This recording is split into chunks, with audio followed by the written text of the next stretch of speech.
Greetings, everyone. Hope all of you are having an absolutely fantastic day. We're back again with more Pathfinder Wrath of the Righteous. Let's jump right in. A tough-looking demon with a rough, cruel face in the hands of a seasoned warrior greets you with a grin. Looking to buy slaves, eh? Me have just sold off the shipment I captured during the last raid. I'm Kerz, captain of the Bloody Bitch. Who are you? The demon stares at you in disbelief, then bursts into laughter. Who am I? I'm Kerz, known by some as Kerz Got Stabbed, captain of the legendary Bloody Bitch. I'm the most famous damn pirate in the Midnight Isles. You must be a landlubber who's never set foot aboard an airship if you haven't heard of me. A pirate? I overheard someone in the tavern saying that all pirates are crazy scoundrels and merciless thugs. Now I understand why. They fly between islands on airships. Can you imagine that? They fly in the sky. I can't even look at it without shuddering. And they live up there. They're completely deranged. Tell me more about being a pirate. What exactly do you want to know? The life of a pirate ship captain consists of 4 things: his vessel, his crew, his experience, and Pazuzu's patronage, of course. You already have wings of your own. Why do you need a flying ship? Kerz eyes you with suspicion, as if searching for signs of mockery in your face. Sure. And what do you propose I do with all the loot? Carry it on my back? What about the slaves we tuck into the cargo hold? The ship is a big flying treasure chest, and it also provides a fair amount of cover from arrows and spells that rain down on us during boardings. Tell me about your vessel. You'll recognize my bloody bitch right away from the huge skull decorating her prow. We secured that trophy near Vazglar, and there was a great fight for it. A few other captains want to lay their hands on it as well. Aside from the skull, I've done good work on the bloody bitch. You can't find a better attack vessel. Her broadside can take a dragon strike. Her 3/4 sails can catch any wing, and her ballistae don't rely on lousy spears, only alchemical fire. Ballista. What kind of crew do you have on board? The toughest rogues and cutthroats you could ever want. They're my hand-picked collection, each one as bad as the next. They're the most notorious rabble, the most infamous scoundrels you could ever find in the abyss. They'd sell their own mothers into slavery for a chipped copper. Turn on me? Never. Nobody else could land them a better deal than I can. If they ditched me, they wouldn't make it 3 steps before taking a knife in the back. So they've got no choice but to follow me till the end. So, how many ships have you plundered? Puffing out his chest a little, the demon offers a fanged, leering grin, then answers with all the cutthroat swagger he can muster. The bloody bitch is well known in the Midnight Isles, and her black sail sows terror wherever she goes. I can't count how many poor sods I've sent to Dagon. I was leading the charge, saber in hand, back in the day when Valexia was flashing her bare tits in the skies over Alan Shinra, and when Ziforian, that old rapscallion, ruled the city. As for loot, the treasures that have passed through my hands, and I spent them all on booze. Kerz beams with pride at this declaration. Tell me a thrilling tale. The pirate grins. You like gory stories, eh? Fine.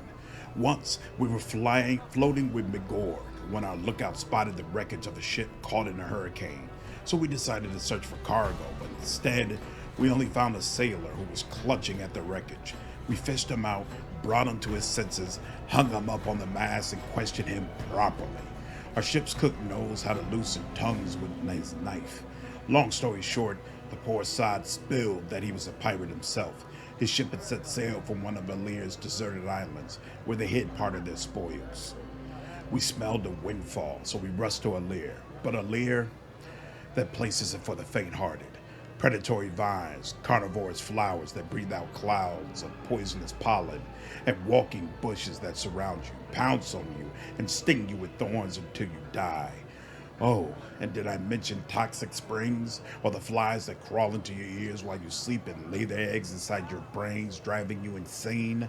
All in all, the place was a nightmare, and we found ourselves right in the middle of it all, 3 times our prisoner told us where to check for the stash. Each time we dug, but all we found was dirt and bones. By the 3rd attempt, that damned island had already wiped out half the crew. We realized that asshole was playing us, so we gutted him. You know what we saw then? All his entrails were covered with whitish mold and overgrown with some spongy fungus. His heart, his guts, his brain, the gunk was everywhere. According to our ship's dock, the fungus controlled every one of the sailor's steps. He got infected on the lair, then he left the island to lure in fresh fodder for the plants. We fled as fast as we could before a long, long time. I couldn't believe those damn weeds got so smart they were able to trick us. You mention Pazuzu quite often. Do you worship him? Sure I do. Only totally idiots don't worship the Demon Lord of the Sky and winged creatures. Well, at least if we're talking about aeronauts. All the storms, wind currents, and beasts who feed on those currents, they all bend to his will. That's why I bombard Lord Pazuzu with my prayers as often as I can. I have no more questions.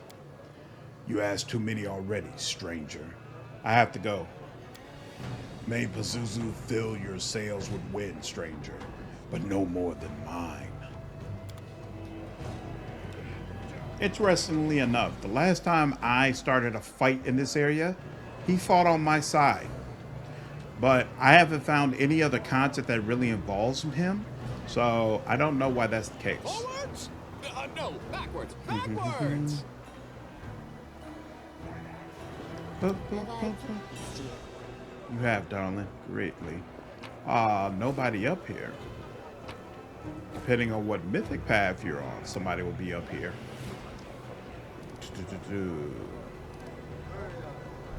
Alright. Might be trap, might be treasure. Might be treasure. Slaves for every need. They don't last long, but the price is right.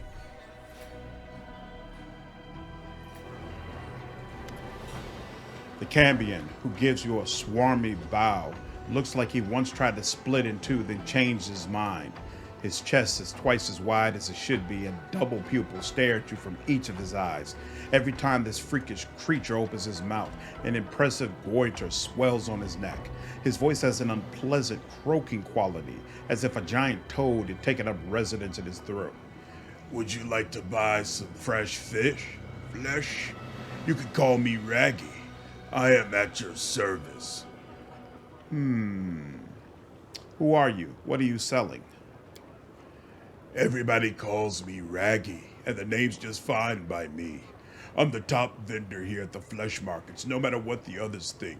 They sell expensive classic goods, whereas I specialize in rabble and riffraff. My goods cost 10 times less what the others are selling, but I have 100 times more clients than everyone else. Everyone needs a slave. Cheap, maybe slightly defective, but still a slave. Big shots from the upper city prefer to do business with the others, but so what? The middle city feeds me much better. Raggy raises his voice for that last part. You notice that the demon standing nearby casts cautious glances at the insolently grinning Cambion. It seems this shabby specimen has some authority here after all. Besides, I don't just sell live goods. I sell the stuff that used to belong to those poor fellows as well. You'll find some extremely valuable and interesting items among the loot taken during slave raids. With a casual nod toward Ember, the demon grimaces with disgust. Incidentally, I'm willing to take this crippled waif off your hands. If you expect to sell her yourself, don't bother. No one will want to buy such a puny thing, but I can add her to my lot of Golarion slaves. You are mistaken. I'm not for sale. Ember smiles cheerfully. Show me the spoils you've looted. All right, let's see. Black and Rags. Plus 10 competence bonus on knowledge arcana checks. It also increases the DC of spells from the witch list and hexes by 1. Definitely buying that. This amulet grants its wearer a plus 2 insight bonus on attack and damage rolls with ranged weapons against large and bigger enemies. It also grants a plus 4 initiative bonus. She has half the pair right now. Yeah, we're taking that. Rusty Dawn, plus 4 corrosive burst battle axe. Brutal Decay is a +4 corrosive burst club. Amulet of Mighty Fist. I already had +4, right? But oh, they cleared all his inventory. Oh, I had stuff on him. Oh yeah, don't give him anything. All right. Oh, Rizul would definitely benefit from this gnome hooked hammer. Call to Violence. This cloak of resistance +4 grants its wearer a 30-foot aura, which grants all enraged allies in the area a +2 bonus on attack and damage rolls. Definitely like that. Shared stash. Don't need this. Don't need this. What's this? Don't need that. Don't need that. Oh, gotta look at that.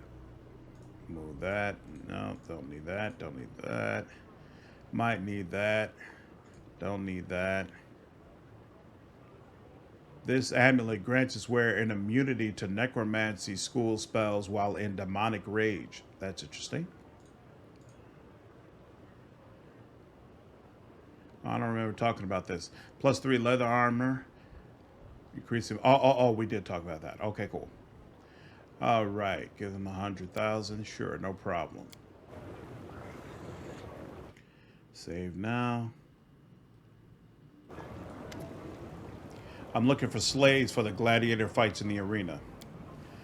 With an odd hacking sound, the Cambion coughs a lump of phlegm into his hand and examines the mucus closely for some time. At last, seeming satisfied, he carelessly wipes his palm on his clothes. You need slaves for the arena. Just this Golarion scum. They won't win a single bout, of course, but their blood will grease the blades of the real fighters, and the crowd will have some fun. How does that sound? Show me your slaves. I can offer you a shipment of Golarion slaves. They certainly aren't in the best shape. Golarions are notorious for their fragility, but torturing them sure is fun. As Raggy grins, you spot at least 2 rows of needle-sharp teeth in his mouth. The Golarion slaves are clad in torn rags, their bodies emaciated. Many have wounds and cuts. Their blank indifference to everything happening around them suggests these unfortunates lost any hope of escape long ago. Seizing the moment and deftly spitting at the method in the cage, Raggy nods at him. If you wish, you can also purchase this little blighter. He won't be of much use, but you can entertain yourself for some time torturing him. He is sharp-tongued and quite resilient.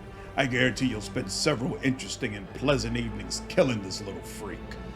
Chuckling, Raggy watches as the method wipes the spit from his face and mutters curses under his breath. The method's voice is angry, but tinged with respect. I'll buy the Golarion slaves. The double pupils flicker with greed. After feigning indecision, Raggy finally states, 15,000 gold coins. I won't accept any less. I can get 15,000 selling these wretches as meat. Accept. Raggy looks at one of the slaves, who can barely stand. With a subtle motion, he throws a spell that slits the unfortunate's throat as if he used a serrated knife. Raggy spits in disgust at the body on the ground. He doesn't even bother to wipe the splashes of blood from his face. That one was completely defective. It'd be shameful to offer it to a respectable buyer. The heavy silence of the hand of the inheritor is almost palpable. It fills the air like the calm before the storm. Then that angel's voice explodes in your head, roaring and furious like a battle horn. He killed him like an animal. Oh, heaven.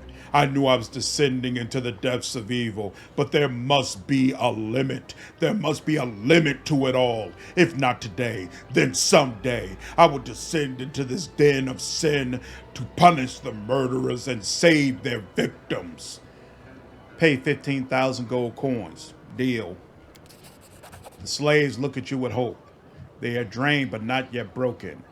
One captive, who looks even worse than his peers, almost falls, but his friends prop him up with their shoulders. One of the slaves, a scrawny young man with a crippled leg and a hungry, wolfish face, slowly gets down on one knee before you. May the God bless you, my lord. They sent you to help us.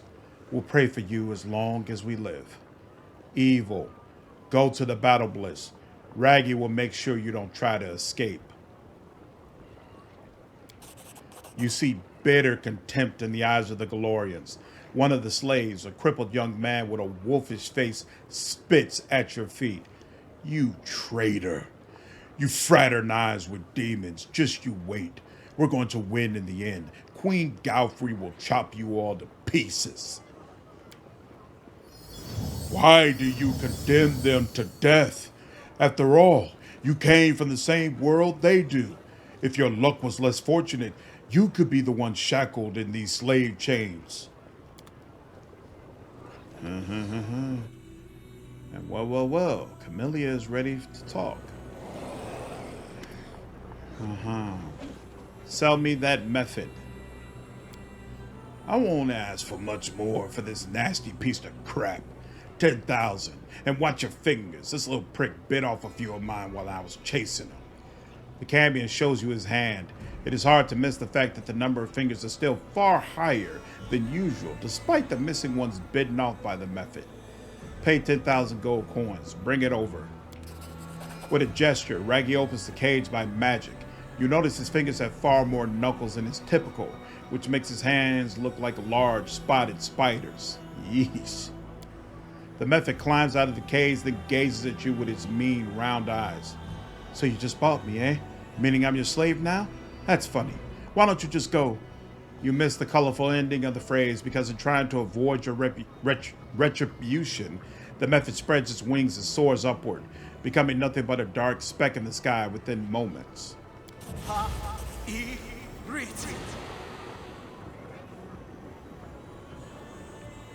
Raggy laughs nastily.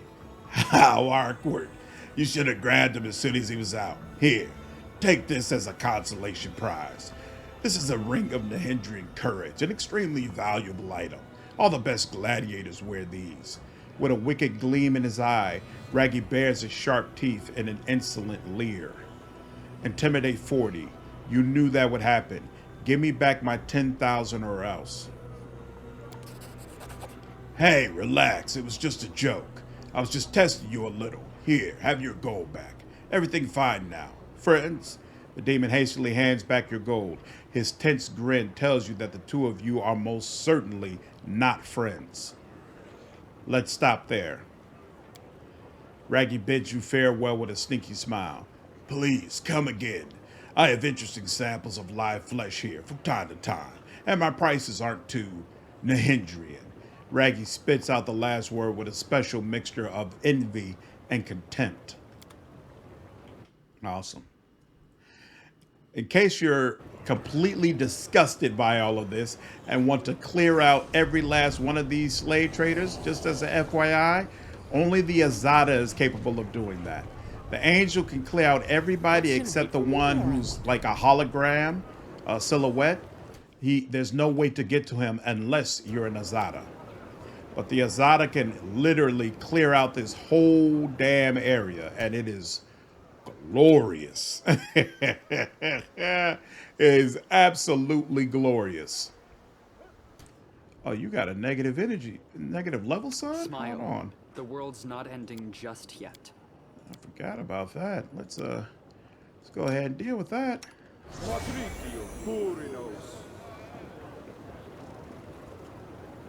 There we go.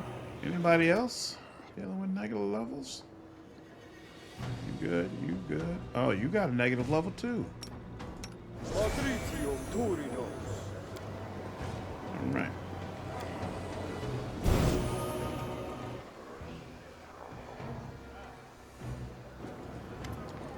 The tall, thin vendor is swathed in a loose black robe.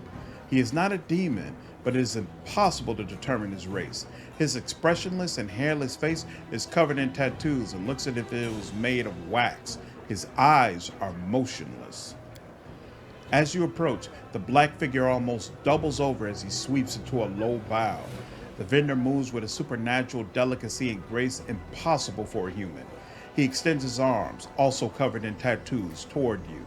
The ink on his palms come to life and forms the words, Greetings, I am Krebus, vendor of magical lunatics. The voice of the hand sounds contemplative. I can sense shadows, evil shadows that once served their old master, Viravaxus, whom I fought valiantly but had not the strength to defeat.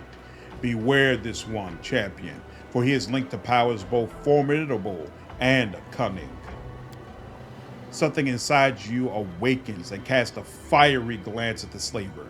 You can see the darkness curling under the thin layer of his skin, or rather a shadow resembling darkness, a demon woven of shadows. Who are you and where did you come from? 3 words appear on the vendor's palms. Krebus, from everywhere. The secretive stranger smiles lifelessly and shrugs. His soft, flowing movements are so smooth as to be almost indiscernible, as if he were not a creature of flesh, but rather of melting wax.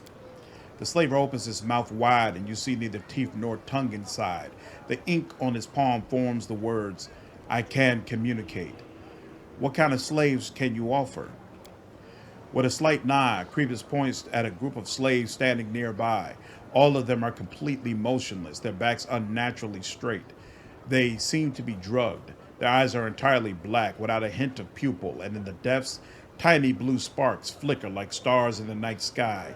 From time to time, some of the slaves utter something uncanny or barely comprehensible, then fall silent again. Tiny ink glyphs begin to appear rapidly on the slaver's palm, as if drawn by a skilled scribe. My lunatics, magical ingredients for ritual sacrifices, dissolved in blood.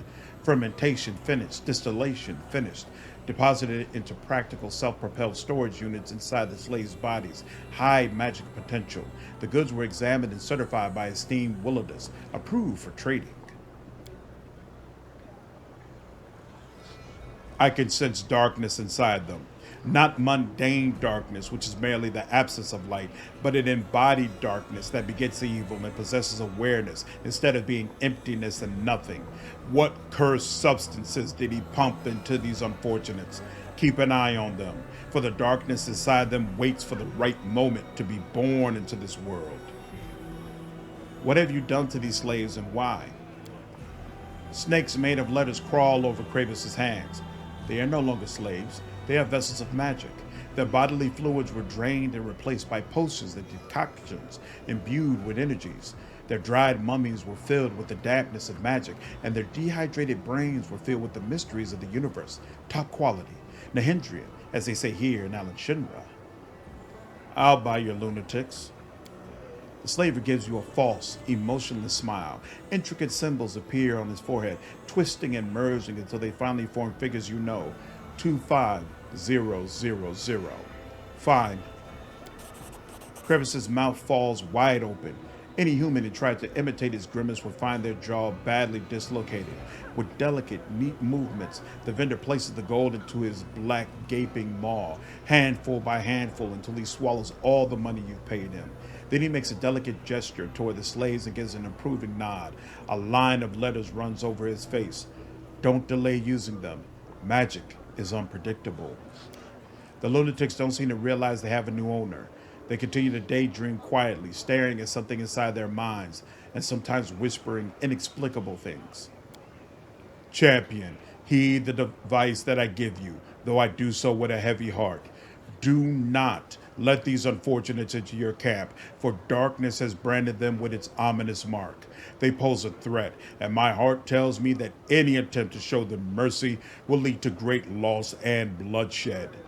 Explain to the lunatics how to get to the Nexus. Go to my camp now. We'll decide what to do with you there. The lunatics obediently turn and go where they were told. Their hands move through the air with grace, and their unnaturally straight backs seem oddly inappropriate here, in the abyss, the plane of distortions, curves, and capricious shapes.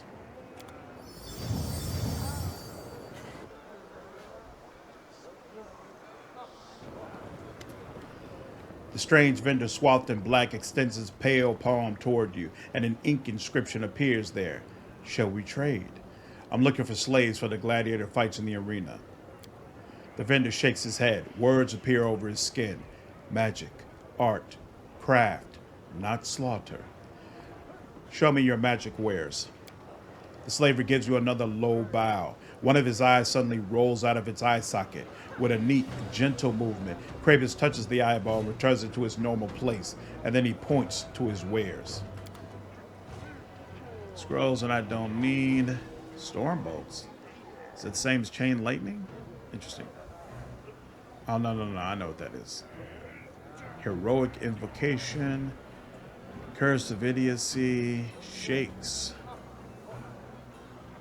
Wand of Summon Monster 4. Dire Wolf. Yeah, so high level spells, but none of which that I'd really be interested in using. So we'll let that go. And we'll let him go.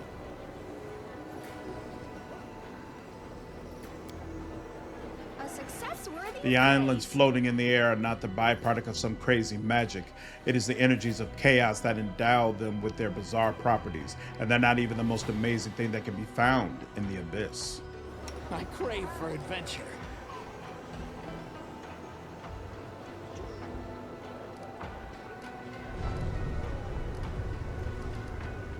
You got to figure out what's the right angle to get it to move forward. There we go. Boom. Come on. I see something over there. This is my kind of work. Yep. This is my kind of work. Excellent. This way. All right. And looks like I'm missing some of my buffs, right? What am I missing? Shield. So little time. And this thing. Something wrong? How are you doing? You don't have Soot is a restless. shield. I wonder why. Yes. How are you doing? You got both false life. You don't have shield. You don't have mirror image. And you're not miniature anymore. I like you.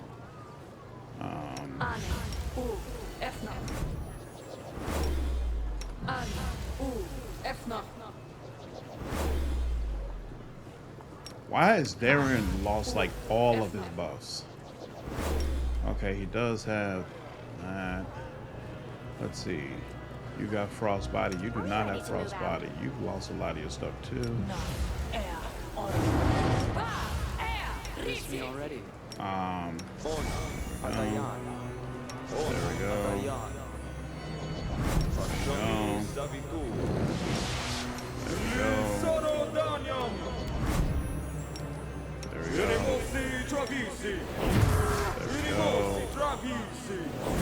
There we go. Anything else?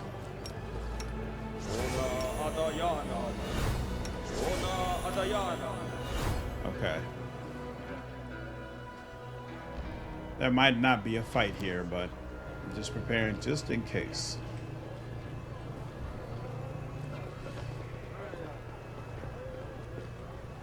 This should look very familiar for those of you who've been paying attention to my build videos.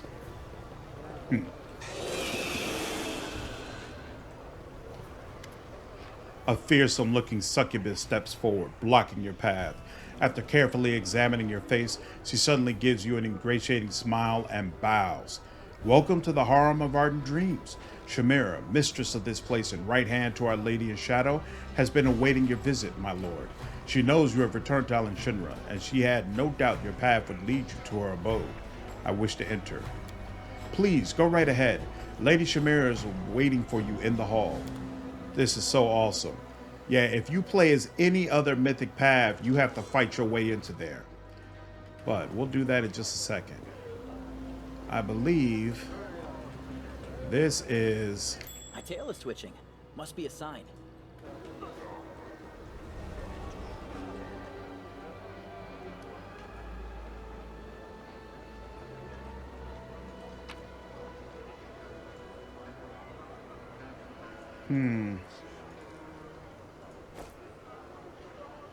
I swear that would be the place where Yaz's contract was. Is that a... That is a mythic quest. And he and his kind reside in the middle city. For the darkness terrified, this is where the commander must go in exchange for lucrative payment. Right, so this is my Demon Mythic quest. Maybe it's not here. Maybe it's not, maybe it's not. But you know what? I want to find it while I still have buffs, so we're gonna move Wherever on. my legs carry me. I beg you, kind sir, give me a moment of your time. I will, but not just yet. Forwards! No, backwards. Backwards! No. Backwards. Oh, that Jagoff. I forgot about that. I think I did it. The symbols inscribed on the wall belong to the language of the Titans. Oh, we've already heard that before. And still nothing that we can do with that. Open this up. There we go.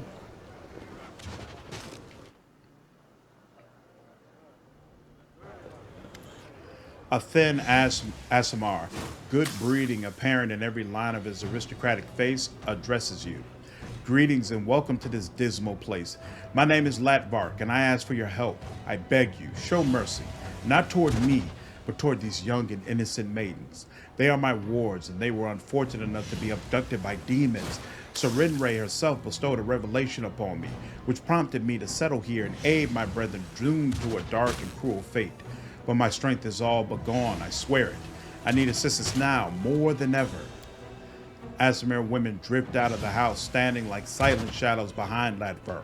The faces of many of the women are covered in scars, and their gazes are cold, as if numbed by suffering and despair. How can I be of assistance? Freeing enslaved Aasimars has become my trade, you see. These women are former captives whom I saved from the monster's clutches, and I protect them to the best of my ability. But I've heard a new shipment of slaves is about to arrive in the flesh markets, and there's nothing I can do to break their shackles. Please do it in my stead. Please buy their freedom and send the women here. I can see that you are a traveler of means. A single act of kindness should not inconvenience you excessively, but will be forever indebted to your compassionate soul. Such a kind and generous soul is a true rarity in the abyss. We ought to help him, champion, not just to save the poor slave women, but also to strengthen his faith in the righteousness of the path he has chosen.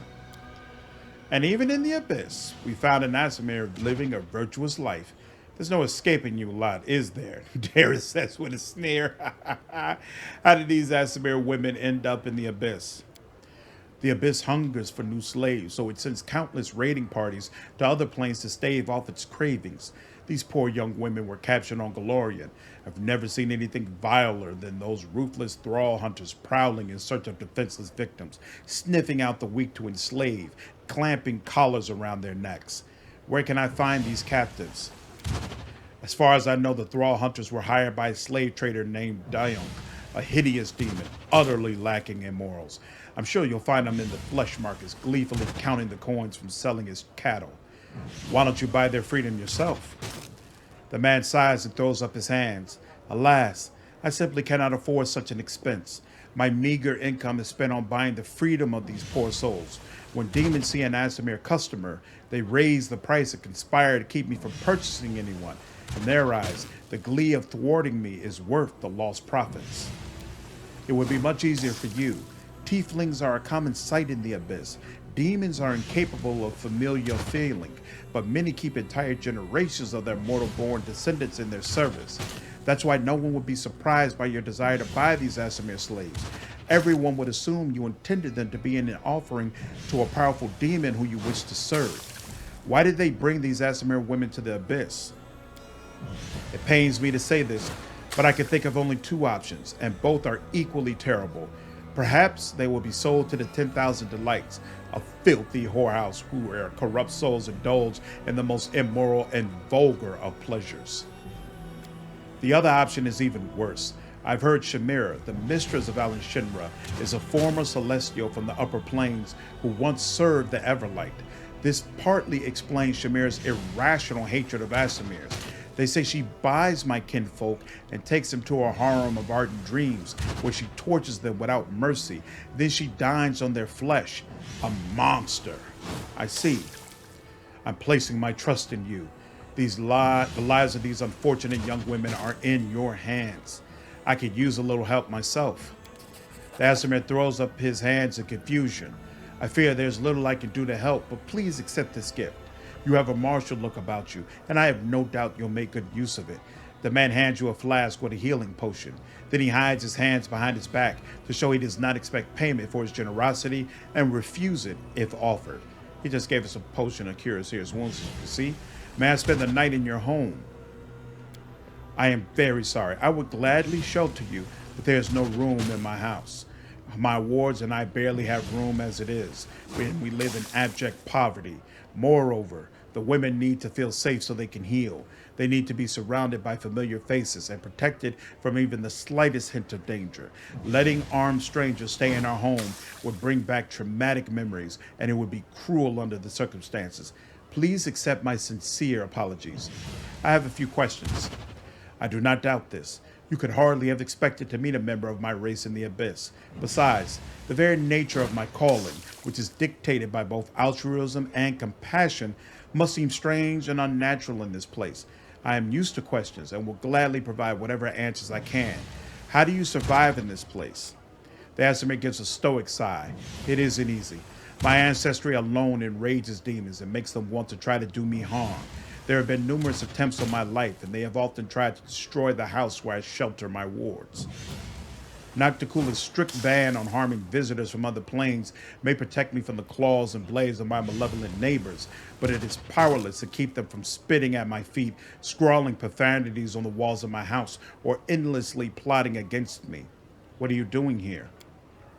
I had a revelation sent by the merciful Serenre. I realized I must descend to this grim place and bear witness to its countless terrors so that I might aid those in distress. When I first visited the flesh markets, I saw young women, my kin, locked up in cages. They had been abducted from a different plane and put up for sale like goods or livestock. So I immediately purchased their freedom and brought them here. I've been freeing Asimir women who end up in Alan Shinra ever since. I wish I could do more, but this place is teeming with tormented souls. But alas, there's a limit to my abilities, not to mention my financial means. Why do you help only women? Because they are weaker. Their refinement, innocence, and beauty make them an attractive target for derision and torment. At least a man could go down fighting when his patience runs out. Most of the young women I met were denied this final escape from the horror due to physical or spiritual weakness. Holy smokes! I wish my lady Ayamade could hear these words. There's a small chuckle in the angel's voice. This mortal must be kind-hearted yet blind if he perceives spiritual weakness in those who often accomplish feats both great and small without a sword in hand, with nothing except passion and dedication. I mean, really, this guy needs a wake-up call. What happened to your wards? They survived truly monstrous abuses. The demon showed no mercy, subjecting these unsullied flowers to abuse and torture. Disgusted by their beauty and purity, the brutes trampled their innocence into the dirt.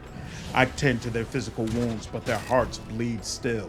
They have withdrawn into themselves. They do not speak, not even to me. I hope one day I'll be able to return them to some semblance of a normal life and send them home. I have no more questions. The Asimir gives a pleasant nod. I'm glad I was able to satisfy your curiosity. I have to go. May Serenre's healing light shine upon you, kind sir. Okay. You know what? There is one other place that that house could be located at. So actually, I'm not worried about it. Let's go a little faster. There we go.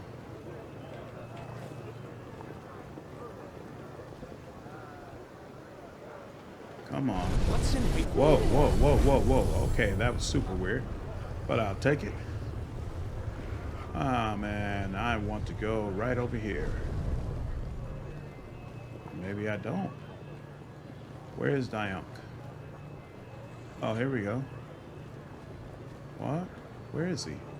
Dyunk the slave trader. Except there's nothing there. Are you kidding me?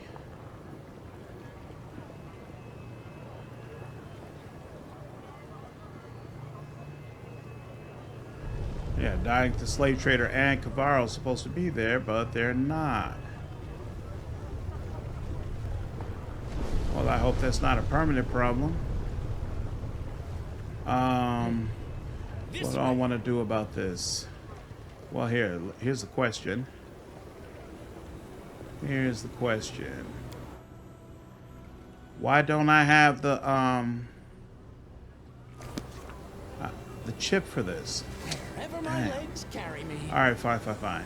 Oh wait, you know what? Here, I wonder if this will fix it. We're gonna save here, and then we're gonna reload. What happens if you load up your save? Will it then load them in? That would obviously be helpful. Trying to do this all in one go as seamlessly as possible. Right here, so it makes sense to go ahead and deal with this. There we go. Let's see. Verdict is... looks like no. Looks like yes. Okay, there we go. This way. Excellent. And haste. Only 4 seconds less. A grotesquely fat demon speaks to a demoness standing in front of him, his voice irritated yet slightly sycophantic. If you want to get these sweet Asamirs for the 10,000 delights, cough up 50,000. Just look at how delicious they are. These girls haven't yet been whipped. Your clients will be clamoring for them, and after they become too worn out, they'll make a magnificent stew. I'll give you 30 if you stop talking rubbish, Dyunk, or keep going, and you can steer clear of my palace of delights. You can pleasure yourself on your own, you fat chunk of rotten meat. Do you want to get on Chavaro's bad side? Do you really want that? The Asamir slaves standing nearby try to avoid looking at the angry demoness. Even in their miserable position, they retain the mark of inner purity and nobility inherent to their kind.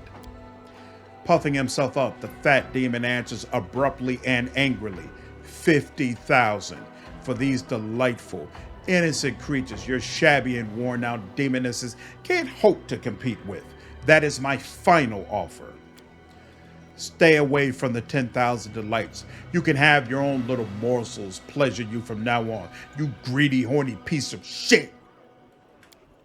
The disgustingly fleshy demon greets you with a wave, his arm encased in roll after roll of fat. Allow me to present my living wares, the finest household slaves to serve you and entertain your body and spirit, and they can satiate even the most exquisite cravings. The demon accompanies his last claim with voluptuous, lip-smacking, looking pleased. What were you arguing about with that demoness? She wanted to buy my beautiful Asamir concubines for a palace of pleasures, the 10,000 delights. Unfortunately, her common sense and good taste couldn't compete with her greed. She offered me a paltry price, next to nothing, instead of gratefully paying the full sum of these slaves, offering 30,000 for a group of innocent, pure Asamirs shipped here with the utmost care. No one has laid a single finger on them. No one has taken a single bite out of them. It's simply outrageous. Who are you? I am Dyunk, the slave trainer.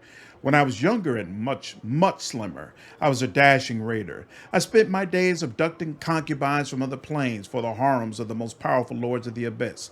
My experience, however, has shown me that raising and training pleasure slaves from an early age is a much more profitable and much less risky business. That's why I now own the largest and most respectable slave farm, where I breed representatives of various races from different planes, though I haven't entirely given up the raiding. His deceptively slow movements and soft folds of flesh fail to hide the powerful muscles beneath. This demon can likely lift a wagon with 2 horses by himself. Of course, I don't display all my slaves here in the market. Those who show any magical potential stay at my palace.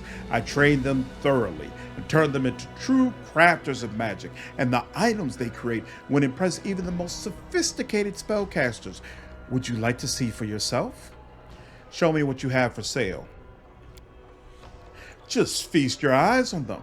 The most exquisite pleasure slaves, raised in comfort and luxury at your service.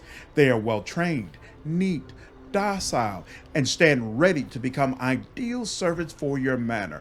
All of them are young and healthy, in a perfect state of rightness. The demon bursts into sickening cackling and then whispers to you confidentially, "Of course, we have made sure that their tender flesh meets the expectations of even the most demanding gourmet. They have no inkling of what awaits them, so you need not worry about fear spoiling the meat, making it tough and bitter." Beautiful, athletic, and well-groomed young men and women of different races smile sweetly at you. Their cheerful looks aren't marred by the slightest hint of intelligence. These slaves remind you of happy and well-fed sheep grazing in the pasture. The slaver's eyes widen and he starts to speak, nearly hyperventilating. "Just recently, one of my slave hunting crews returned, bringing me a most beautiful gift, a group of young, fresh, pure Asamar girls, full of mouth-watering innocence. All of them are beauties in their prime, caught with the utmost care, unwounded. Shamira will take an interest in them, I wager. Because of her origin, she loves having her fun with Asamars. There are countless ways one can use such a valuable acquisition, though, if you ask me, the smartest way is to treat yourself to a medium rare filet with rich, meaty gravy." The Asamir women look pale and scared, but even in captivity, they manage to retain their dignity and refuse to let the demons savor their fears. As Dyunk continues his nauseating commentary, they raise their chins higher and do their best to maintain cold, detached expressions. Such beauty should be enjoying life and delighting others with their loveliness, not bathing their faces in tears in the middle of a slave market. Darren casts a grim, sidelong look at the captured Asamir women. His hand reaches for his coin purse. "How much do you want for them?" Look at him. Just a moment ago, you were complaining about these holy, righteous Asamir, but now all of a sudden you're like, hold up, maybe I do need to do something about it. Look at you, Darren. The demon pointedly ignores the count and looks only at you. "Would you like to buy these girls? Well, we can negotiate a deal, but I warn you now, they won't come cheap. I'm looking for slaves for the gladiator fights in the arena." The demon chuckles quietly, every fold of his flesh rippling. He answers, his voice low so that his slaves don't hear. "Oh no, the rough and tumble of the arena is no good for my little pets. They are intended for a much more elegant slaughter. I'll buy your pleasure slaves." The slaver stretches his lips in a predatory grin. "It's been a long time since I last had Nahindrian goods such as these for sale, if you know what I mean. They'll cost you 25,000 gold coins." The slaves exchange pleased whispers as they hear the high price their master has asked for them.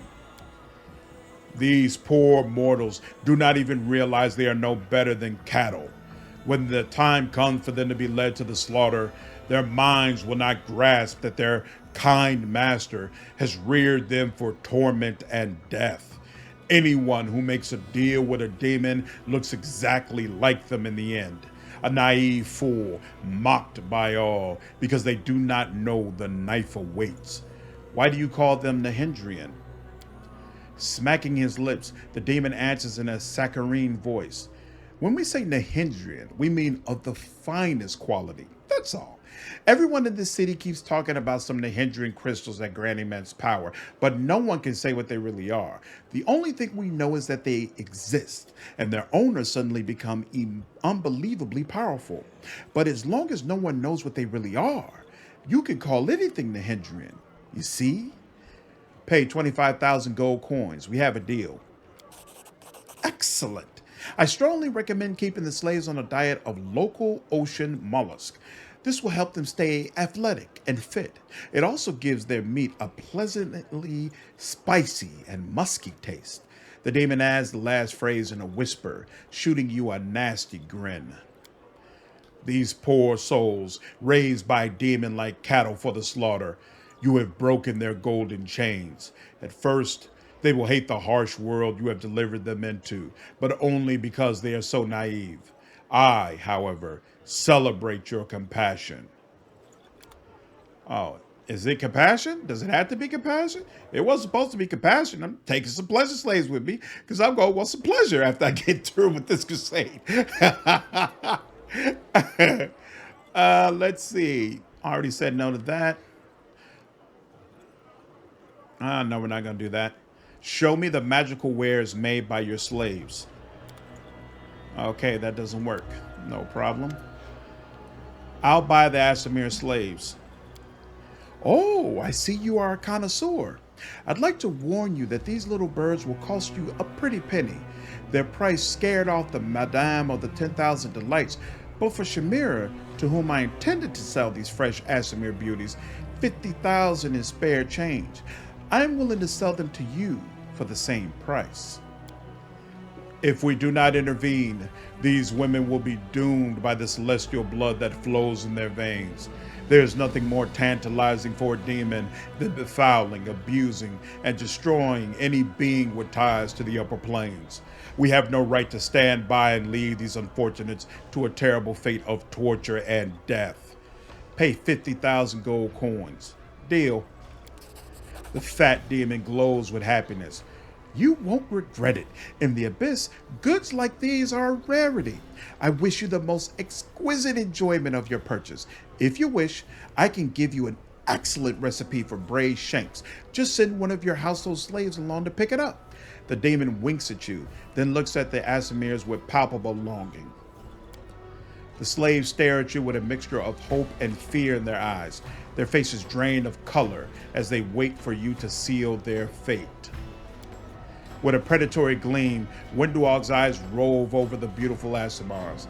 So we bought them, and we freed them.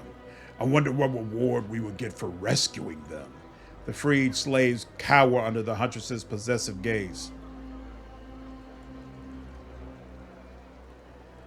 Unfortunately, we're going to do the good thing. Not far from here, an Aasimar is waiting for you. Go find him. He'll provide you with shelter. The Aasimar women look at you, their expressions piercing.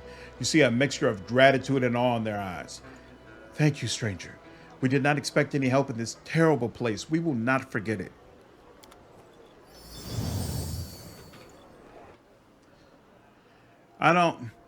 It's kind of weird to me that the other option is to send them to the 10,000 Delights. Wherever my legs I'm taking a whole bunch of other people with me. Why can't I say, hey, I want some Aasimar girls with me? Because I'm going to put them to work once they get back. Along with all the other evil things I'm going to do. I don't understand why I don't have that option. But whatever, it's fine. It's fine. It's fine. Quick, else we miss all the fun. More haste. We still got most of our bus, right? We do. All right.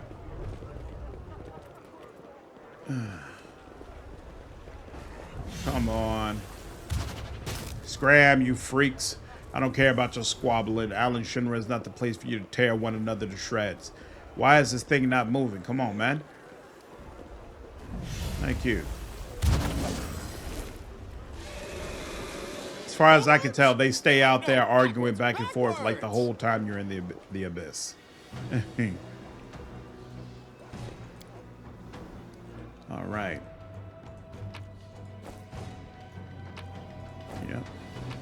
Yep. Might be trap, might be treasure. That's in the basement. I can't get that yet. Come closer. Back there. Give it a little room. Actually, no. Why would I want room? There we go. And then just use Ember and you back there. This war You must talk. end. Greetings, good sir. Did the prisoners I freed manage to get to your house? Thank you for your mercy and generosity. I have sheltered and cared for them to the best of my ability. Being enslaved was a huge shock to these women. Despite being among friends, they still struggle with the consequences of their ordeal. The girls you freed remain silent. Their eyes hold a quiet and grim resignation that wasn't there before. The demons examine Latverk's house. Their gaze is both avaricious and imperious. Their leader, a misshapen demon whose facial features exhibit not even a passing acquaintance with symmetry, issues a commanding bark. Shut up, everyone, and get on the ground, on your stomachs. Turn out your pockets. Perhaps we will settle for taking your gold and spare your lives. But you, my sweet morsel, will be leaving with us in pieces. The demon grins malevolently at Latverk. Behind the chatty demon, a huge Vavakia casts his bleary eyes over the house. A large, cloudy crystal sticks out of his chest. Several smaller crystals have broken through his skin in several places like young saplings bursting forth from the earth's embrace. A slimy fringe of thick red saliva hangs from the monster's slack jaw. He gets a surprised snort, then grunts shyly at you. The demon shifts his attention to you, and his jaw drops. And you are, oh no. We know you. You and Yaz had a delightful stroll around the city, and they say Nocta. Oh, in an instant, the demon's cockiness is replaced by the timidness of a young prankster caught scribbling profanities on a temple wall. Who are you? And where the demon's voice fails, turning into a high-pitched wheeze. We're nobody, really.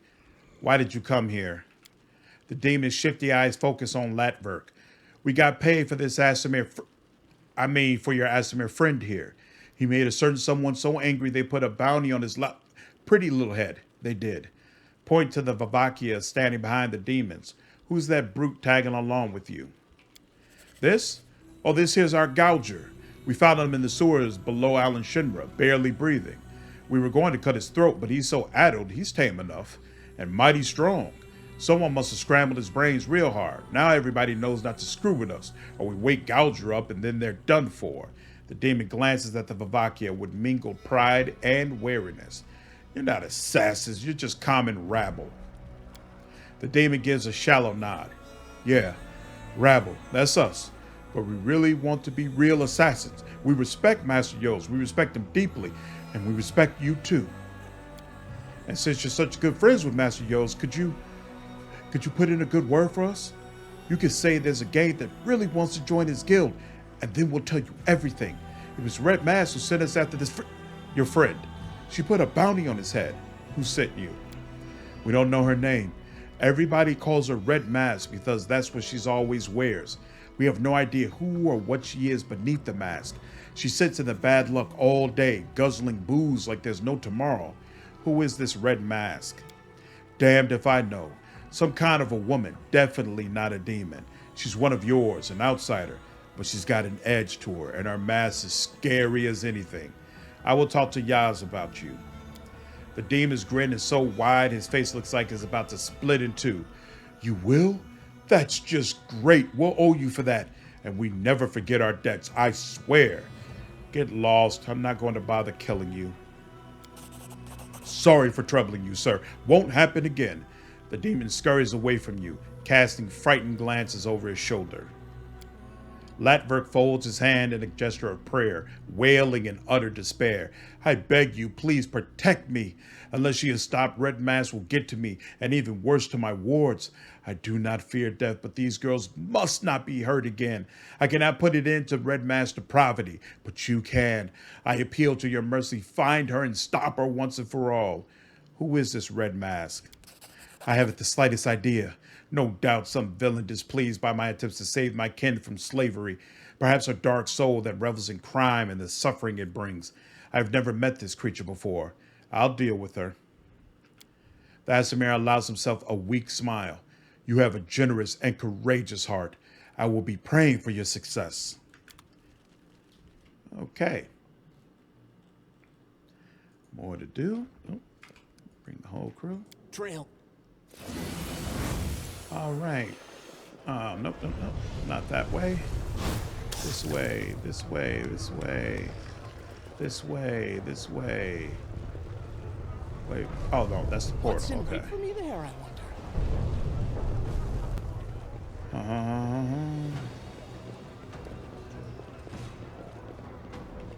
Okay.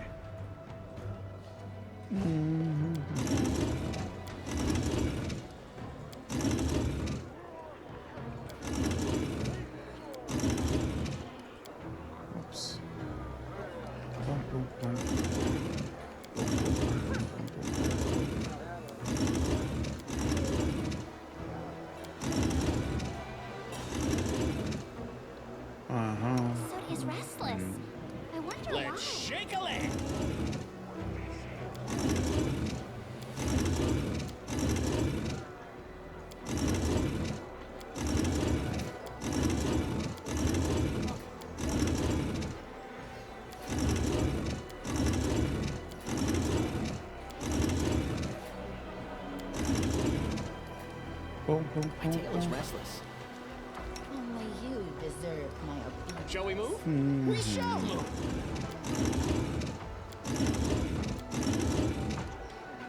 I'm always open to ideas. I crave for adventure.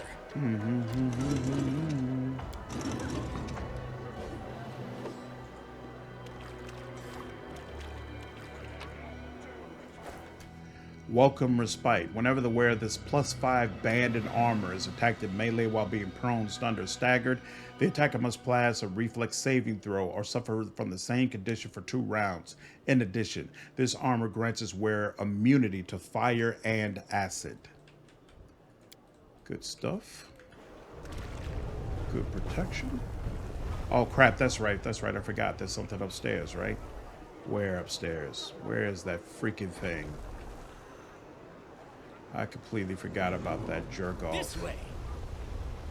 Oh, this guy is tough to deal with. Come on now. Let us through. Oh, okay, it wasn't finished. Oh, this guy's a real piece of work. Okay, here we go. So he's right in front of here. What bus do we have? Do we have most of our bus? Most of our bus are still You working. require Okay. my unbiased opinion? So the question becomes, will when we teleport our party, will they bring everyone in? Hopefully it'll actually work properly this time. Let's see. Trust in yourself. Trust in yourself. Mass.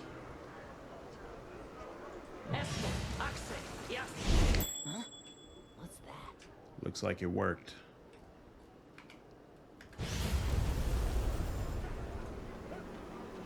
Or not. Woljif is under the floor, it seems. Well, nothing's perfect.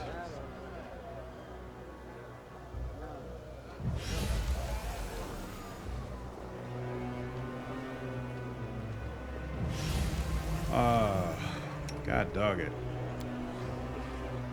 Mass. What was I saying just now? No. Wanna play together? Okay, wait.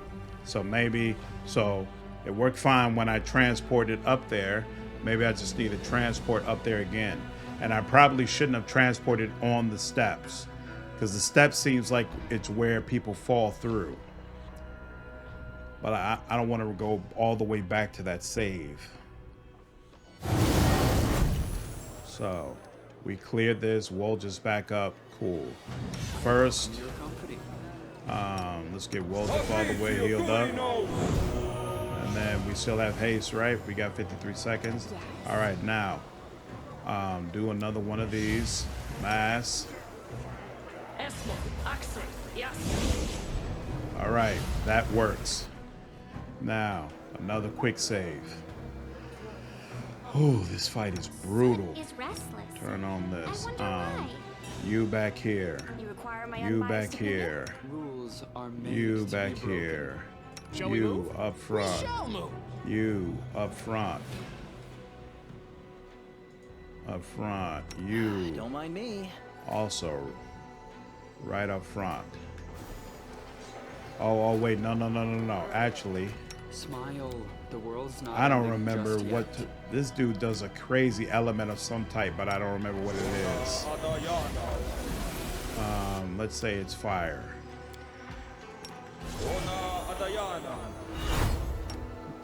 Let's, in case there's poison, let's put on poison.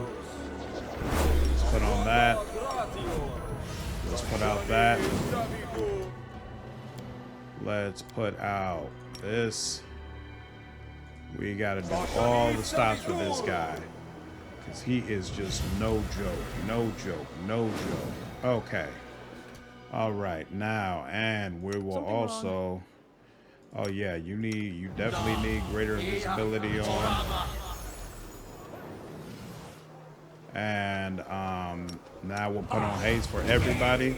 All right, now we'll save. And now here it goes. Go away! You will disrupt the ritual. I didn't kill my master, spend the next 100 years deciphering his grimoire for only for you to ruin everything. I told you to get lost. Do you think I won't turn you into a smoky stain on the ground just because I'm only a quasit? And they specifically call him a pathetic quasit to sucker you in. You shouldn't have bothered me.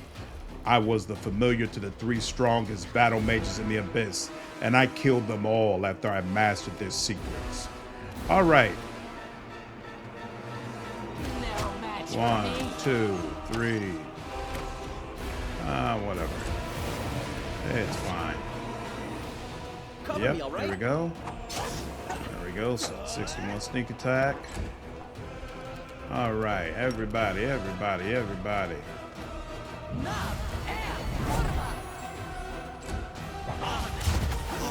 Oh crap, I forgot about negative levels. God dog it. If it's not one thing, it's another. All right.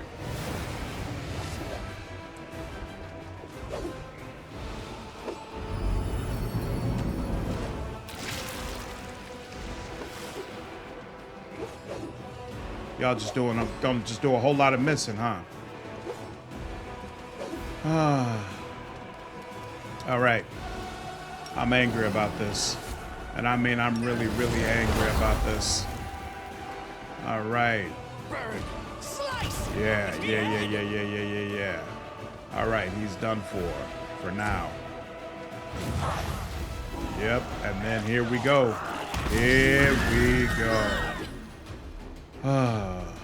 That's that banshee scream. And now he's right back at it. Now, I guess actually we should we do another round of this, or you know what? No. You were here, right? God dog it. Oh well.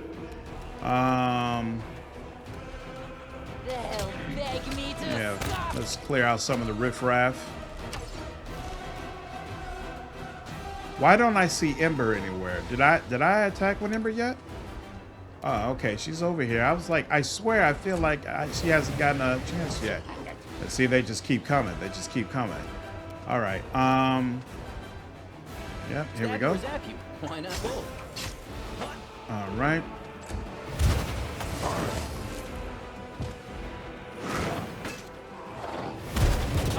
Oh my God. Oh.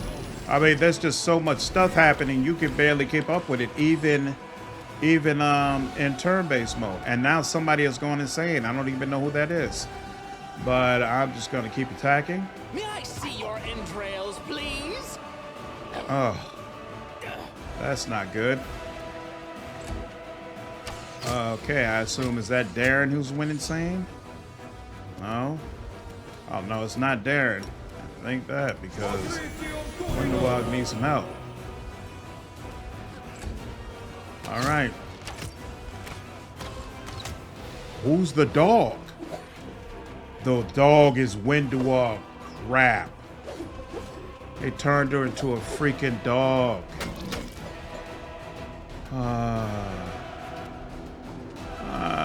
She doesn't have any way of dealing with that. Not really. Is lightning gonna work on these people? Let's find out. Yep. All right. Oh, what a waste.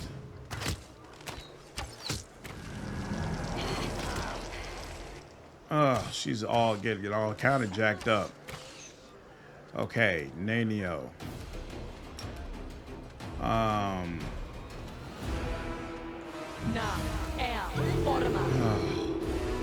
I guess I should stop using that on the. All right. Distract them for me. Excellent.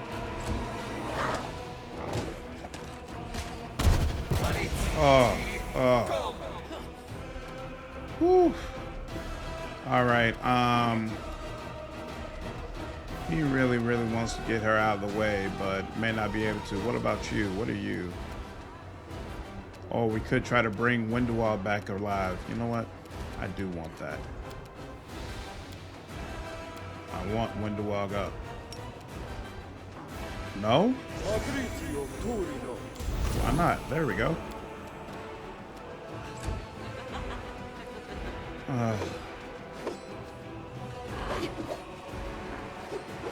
Focus on other people. God dog it. Thank you. Thank you. You can hit when you're doing it on other people. All right. Use this. Get her out of here. Oh my God. All that damage. And this is not going well. Some things I should have put on that I didn't. Are you? You're not even technically almost dead.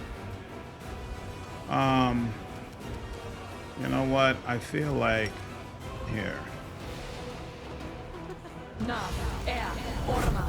Will save. Will saving throw succeeded for the vast majority of them. Jeez. Oh, well. Oh, hey, she's back up. Oh, that's something. Yep. Yep.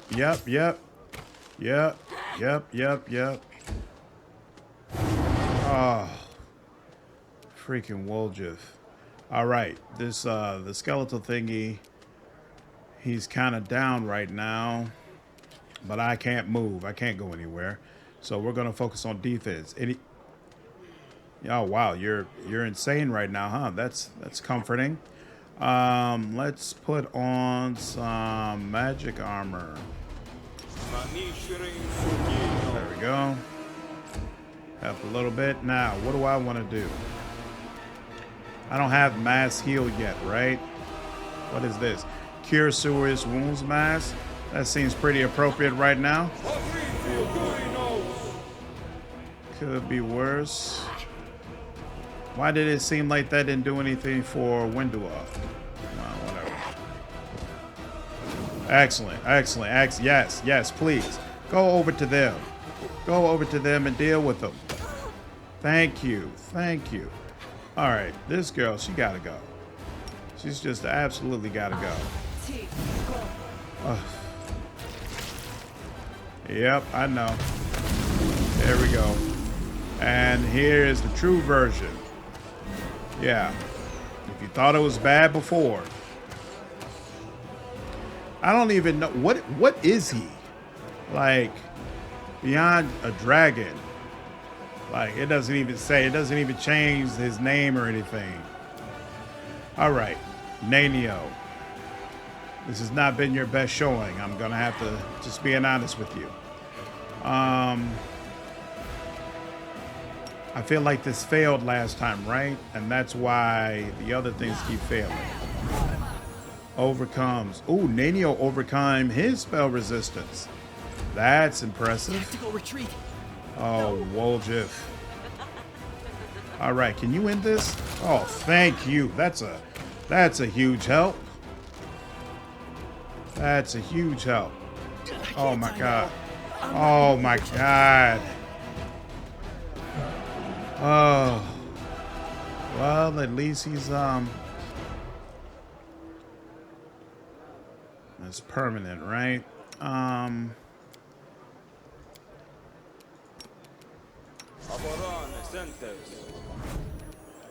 hope that should suppress insanity, I believe. Excellent. Yes. This is a much more productive use of your time. It's actually possible you might get through her damn defenses. Guardian armor, you're missing all of them, and the one time you hit her, it does 11 damage. That's whew. Okay. She doesn't have any more than lightning. Fine. Fails to overcome spell resistance. Who's the board trying to hit? All right. Gore weapon. Crap. So irritating. Okay.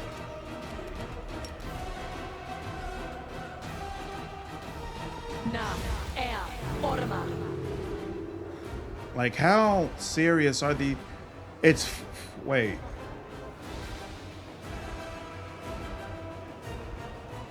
Oh, so she overcame it, but it just wasn't enough to flat out kill her. Interesting. All right. All right. All right. All right. All right. All right. All right. I made a mistake here. Who's more important right now, Woljif or Windowog? Probably Windowog, I guess. Oh.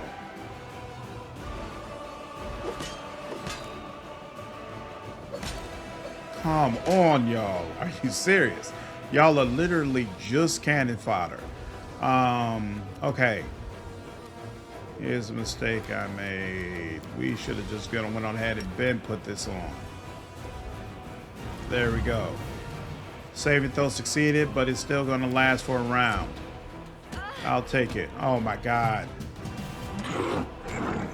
Oh, so annoying. It is all annoying. Okay, Nanio can't run anywhere, so just deal with it right here, right now. Oh, I forgot to put some of this on. Some of this I didn't put on, and I really, really should have, now that I think about it. Yeah, I mean, it's not... Now I think about it, she should have done the other one, but whatever, whatever, whatever. Right. Oh, this is going poorly. Okay. Can you hit her? You can't hit either one of them, really, and it's going to put you right in his way. All right, fine. And you're not close to hitting him either. Oh, because he has that concealment. Wait, wait, wait. Come on. Even with Evil Eye, I flat out can't hit him at all? Come on. 49. 49.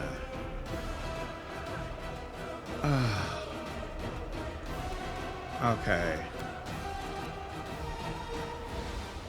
Let me understand. I need to dispel. I need to dispel some of this nonsense. There's no way I'm going to be able to fight through it. Wait. He's not immune to sleep? He's not immune to sleep. Oh, you son of a... All right. Okay.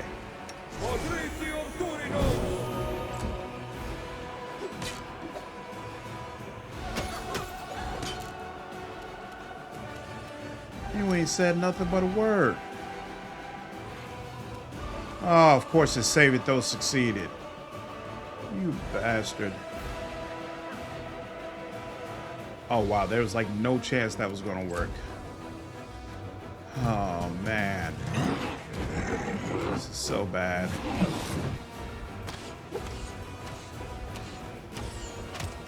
Okay.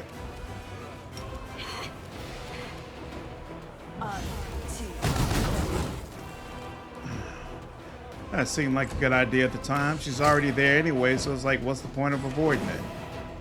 What just happened? Ferocious skeleton. Okay, fine. Okay, there's no point in her shooting at him. She could have been... She has to go around and try to kill those guards. There's just no other way. This is so frustrating to watch. Okay, if there was a time we needed mass heal. Wow, he is pathetic. Okay. None of the... Oh, here. So you take that. And then you only have... No, you do have Dispel Greater. Fine. Target. Let's see how this goes. Fails to dispel. Fails to dispel. Why is it... It didn't give me that 20. I'm pretty sure it did not give me that 20. God dog it. Oh, mom.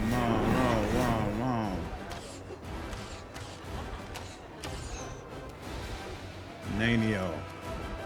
I mean, there are just no good options right now, right?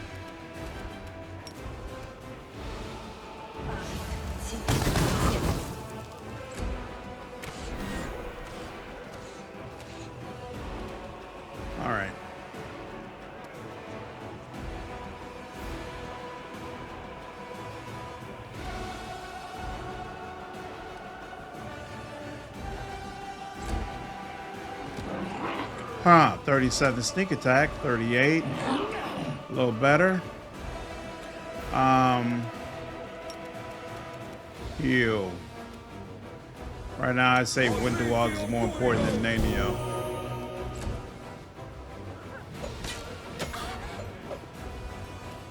Okay. Okay. That does nothing. That does nothing. What makes sense right now? It's really them. I need to be getting them out of the way, but they're all the way on the freaking. And I don't want to transport Ember over there because then she's gonna get hit up. You know what? She should just do the same thing. Come over this way. Yeah, you know what? Screw it. Yep, that's what I should have done from the very beginning. Bad tactics. Bad tactics. Oh. Nanio again. This is irrational.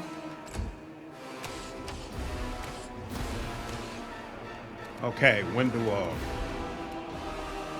God dog, you can only hit one of them.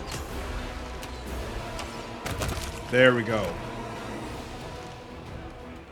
All right. Yeah. You bastard. And hey, no more insanity. Yeah, I don't see insanity on him anywhere. Excellent. Excellent. And we can take off turn base, deal with her.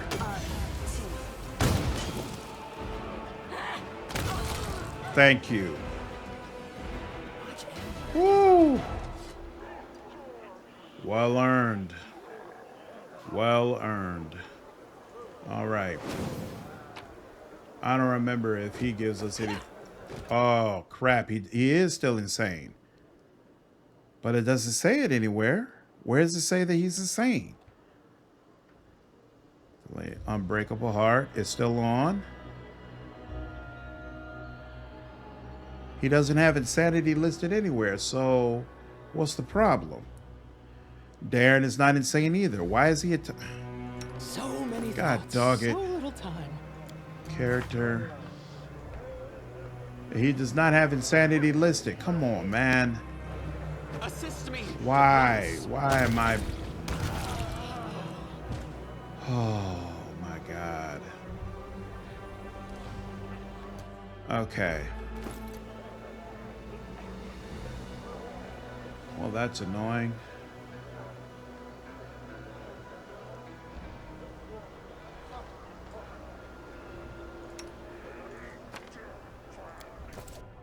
I'm always open to ideas.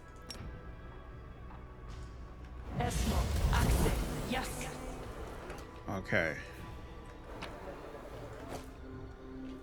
I will definitely strive for you all everything that's in that bag, but I'm trying to make sure I'm actually in the clear first. Oh my God, he's turning towards Darren. Why isn't Darren coming to me? Let's get to the exciting part. I crave for adventure. Come The on. road calls me. I'll take the bait. Come on. Are you serious? Yeah, what if they all come over there? Now, Good Ember. person. I like you. Mass. Oh, we can't even make it all the way down from there. And then mass again. All right, and now we're heading straight. That's fine. We can leave Asmodeus behind because we're going straight here.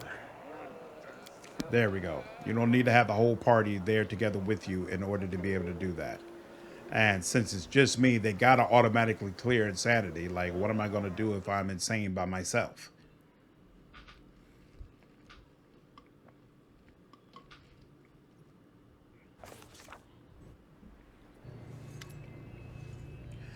My friend, it has been so long since we last spent time together. Wouldn't you agree?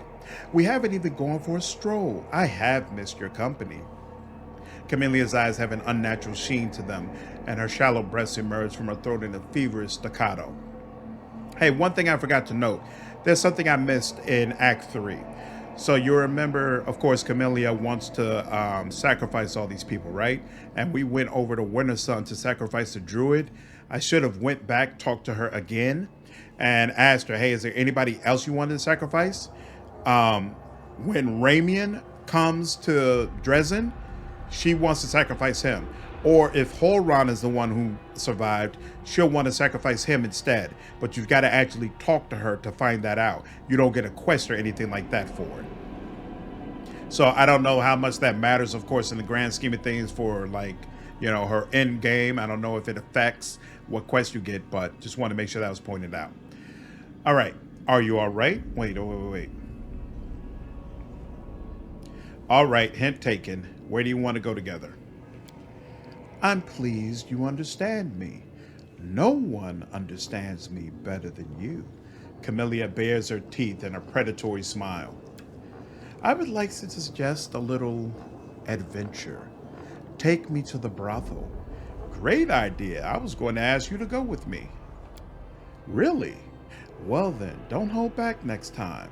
I want to know everything about your deepest, darkest desires. Camellia fixes you with a curious look. Alan Shinra is a city of new possibilities. It would be remiss of us to not enjoy its offerings to the fullest. My request is not as simple as it may first appear. A faraway look appears in her eyes. Maria is demanding blood. Her whispers are growing ever more insistent, becoming overwhelming, muddling my thoughts, stopping me from thinking about anything else. We need to help her, Asmodeus, and I know how. In the 10,000 Delights, there is a special service. It is only offered to those who already know of its existence. Deep below the brothel, there is a place where there are no limits. Do you understand? Camellia wets her dry lips. What's more, this service entails making a pleasure slave of the person your heart desires above all others. I would like to seize this opportunity. All we do here is fight and kill. Isn't that enough blood for Maria already? Camellia sighs and begins to explain like she's explaining a simple truth to a child. To feed Maria blood, I must perform a particular ritual, select a victim, cut him open from neck to navel, and wait for the life to leave his body. Then I lower Maria's amulet into the still warm flesh. And then I take a piece of that flesh inside myself. You already know how it works. You allowed me to feed Maria in Dresden, so why stop now? We're not even in your lands any longer. What difference does the death of one unknown pleasure slave make when the fate of all Golarion might depend on that death? You're very well informed about the brothel's secrets. How did you learn about them? Let's just say I made inquiries. All right, I'll go with you to the 10,000 Delights. Camelia's mouth broadens into a happy smile. Oh, my friend, I'm ever so pleased to hear that. I knew I could rely on you.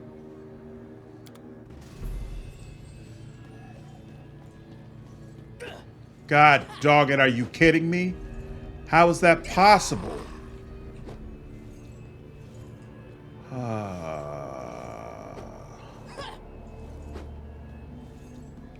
Wow, that's wild. Okay, so I did it again, but unfortunately, same exact thing happened. Characters driven insane, attacking the Herald repeatedly. No sign of insanity actually on my character. So the bug has already been submitted. We're gonna have to move on without having actually done this fight. All right, let's go ahead and move on. So now that we're skipping that battle, we've already talked with Asamir. Let's go into the harem of ardent dreams.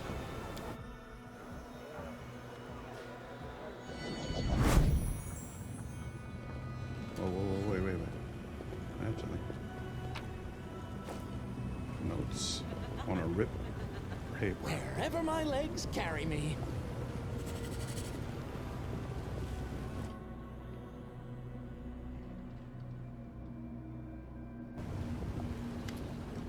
A red-haired, beautiful demon sits majestically on the throne, an aura of bright light blazing around her. It's not the gentle, life-giving light that shines in Golarion. This light blinds, withers, makes a person burn with fever, draining their strength. Shamira's face, merciless and impassioned, softens, and her lips curve into a kind smile. Here you are at last, Golarion. Nocticula has mentioned her new favorite, and her words were quite intriguing. I couldn't wait to meet you, and here you are. For just an instant, a shadow passes over her beautiful face, and her friendly mask cracks. You glimpse the angry and jealous gaze of a dominating, dangerous being, one accustomed to quashing her enemies and any challenges to her supremacy. However, the moment passes and Shamira regains her self-control, offering you a gracious smile. I have a few questions. Flipping back her red mane, Shamira answers with a subtle smile. Your curiosity got the best of you? I can relate. My city is full of dark and exciting wonders. I remember my first days in the Abyss. Everything was so new and fascinating back then. I couldn't stop asking Nocticula questions. I want to know more about Nocticula. Nocticula knows how to be mysterious, doesn't she? Even being a part of her inner circle, it is not easy to understand her, for she skillfully hides her true face in the shadows cast by her great deeds. She is worshipped on many planes, including Golarion, right? At night, she sometimes comes to insane rapists and murderers and plants in their minds pictures of immortality and horror, masterpieces of lust and despair. She is the first succubus, the most powerful and most seductive, the murderer of countless demon lords and usurper of their abyssal realms. Over the bodies of her victims, she climbed to unbelievable heights, and now she stands far above her lonesome brother, Sarkoris. Thus, she has proved her victories were gained not just by the means of her power, but also by her great intelligence and willpower. What kind of a harem is this? That's what Nocticula calls this place when I, Shamira, the ardent dream, became her chosen lover. Every time she grows weary of plots and conspiracies and craves passion and caresses, she comes here to her harem. Doesn't the word harem mean a group of individuals always ready to copulate with the master or mistress of the harem? The name should accurately describe the function of the establishment. For instance, residence of a formal angel intended for a copulation between the above-mentioned angel girl and Lady Nocticula, which also performs the functions of a city hall. City hall of harlotry. So modern, so naughty. I've seen you with Shamira at the flesh markets. Tell me about her. Scoffing, Shamira raises a brow. I'm not sure I follow you. Shamira is an honored guest here in Alan Shinra, and I do my best to extend my hospitality to her, but we are neither friends nor allies. How do you achieve such a high standing? Can it be that you truly don't know my story? I was born in heaven to sow dreams and delightful fantasies among mortals. I piqued their curiosity and sent to them the disturbing, exciting fever of true creativity. Sometimes my fire burned too bright and the dreams I sent were too ardent and unbridled, but that did not bother me, for a time. A dream is a bird, not a horse. You can't restrain it, you can only hurt it with your reins. The dreams I sowed were becoming more daring, bolder, and with them, I changed as well. One day I rejected the limits imposed on me by my masters. In the world I was visiting, a wildfire of dreaming broke out, a dream so daring and bold, it could come to fruition only through great atrocities and monstrous, immoral deeds. I could have stopped it, but I didn't. I was mesmerized by this great vision. I didn't return to my world as I would not be accepted. Instead, I descended into the abyss, looking for someone who would truly appreciate me and the dreams that I bestowed. Nocticula noticed my flame blazing over the dark waters of the ocean. She came for me and shrouded me in her shadows. That night was very memorable. Since then, I have served her and have been her closest friend and her right hand. Did you really hate Asamirs and kill them brutally? Shamira smiles, looking very much like a large and hungry cat that has just spotted its next victim. Oh yes, It is an incomparable pleasure to gradually deprive them of everything they once had. First their hope, then their noble appearance, their innocence, and finally, their life. When they scream, renouncing everything they once believed in, their masters, their gods, their heritage, it is music to my ears. Shamira's eyes narrow, her expression unkind. Do not for a moment think I am unaware of who stole that batch of young Aasimar women from me, the ones who've been shipped to Dyunk in the flesh markets. I'll remember that, Golarion. I have no more questions.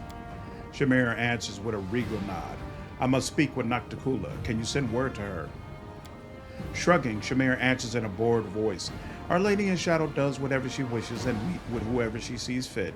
No one could just summon her for a little chat, so all you could do is wait until she decides to grant you an audience. Inside your mind, you hear the demon's voice, insinuating and grave. However, I could do you a favor and relay your request to Our Lady in Shadow, but it will come at a price. The favor I'll ask in return must remain secret. You have surely heard of Nahindrian crystals, the source of immense power for their owner, even if that owner is the lowliest quasit. Every resident of Shamira has heard about them, but what they are and where they come from remains a mystery to most. That smug cow, Shamira, knows the answers, but I'm tired of trying to win her over. It's clear she has no intention of sharing this secret with anyone. Learn more about those crystals, then let me know. I'll give you a hint to get you started. My predecessor, the Ziforian, knew something about the crystals, but he has been swallowed up by the city's foul, vagrant-ridden underbelly. If he's still alive, he can share what he knows with you. When you have this information, please, don't waste a moment. Bring it directly to me. Take my mark as a sign of my favor. With it, any arch in the city will teleport you to my palace. Trust me, I don't give gifts like this to everyone. Your backpack becomes a bit heavier, as if some new item has been placed inside it. The hand of the inheritor addresses you, an undercurrent of alarm in his words. I see greed in the eyes of this fiend. She is ready to offer you a deal, and I sense that more than idle interest lies behind it. We both know Nahindrian crystals can make demons immensely powerful. We are pursuing Shamira to prevent her from creating and unleashing upon us an army of mythical monsters transformed by these crystals. Yet, if you reveal the secret of the crystals to Shamira, we risk simply trading one enemy for another. Our mission demands that we make concessions, but it does not mean we must blindly obey every demon's request. Weigh each of Shamira's words, remember how cunning she is, and do not let her turn you into a tool she can use to commit atrocities. Armor your heart and do only what you must, not what she, with all her promises and charms, will try to convince you to do. And be prepared to find a knife in your back at any moment. So you and Shamira aren't friends, I take it. In your mind, Shamira's voice answers with an arrogant scoff.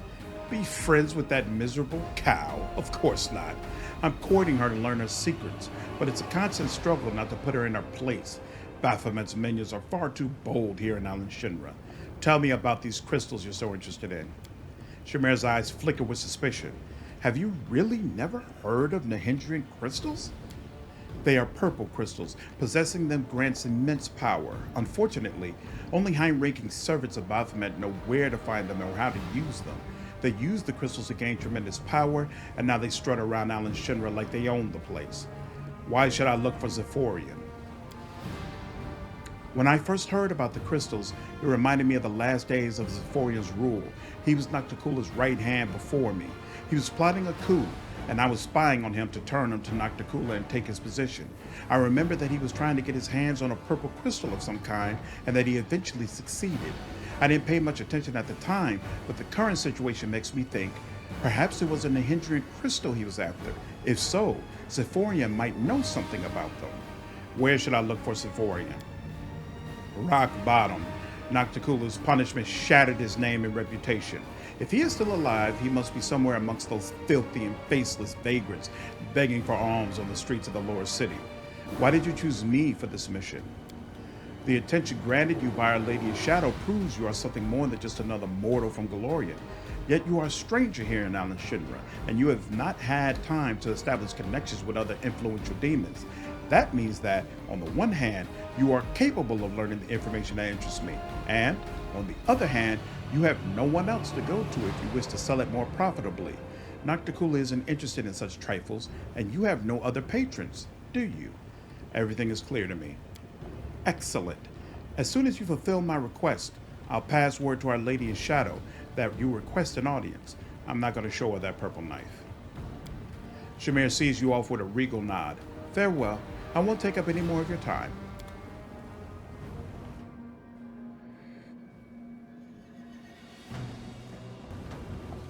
Okay.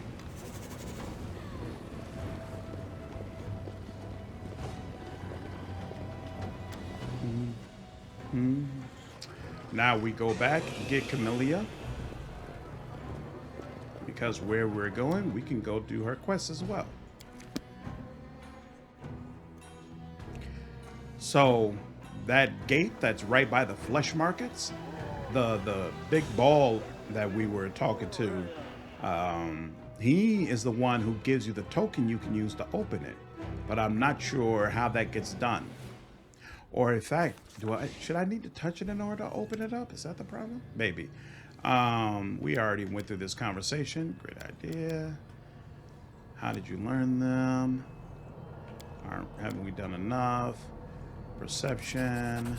All right, I'll go with you. There we go. Hey, and we're able to do this without attacking the Herald over and over and over again. Heal me. Forwards! All right. No, backwards. Backwards!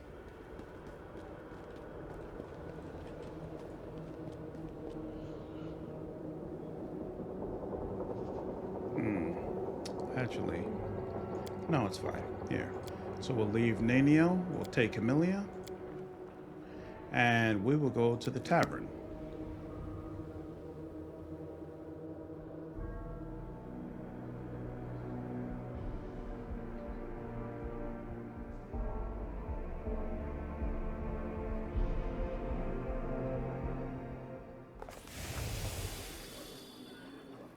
And talk with Red. Here.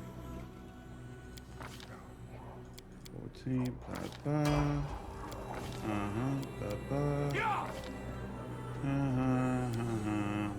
Crit focus. And now she does not get mage armor. She already has. She doesn't have leading strike or. Oh, that's right, because she's busy with that stuff. Yeah, I guess being consistent will get great enduring spells. Okay.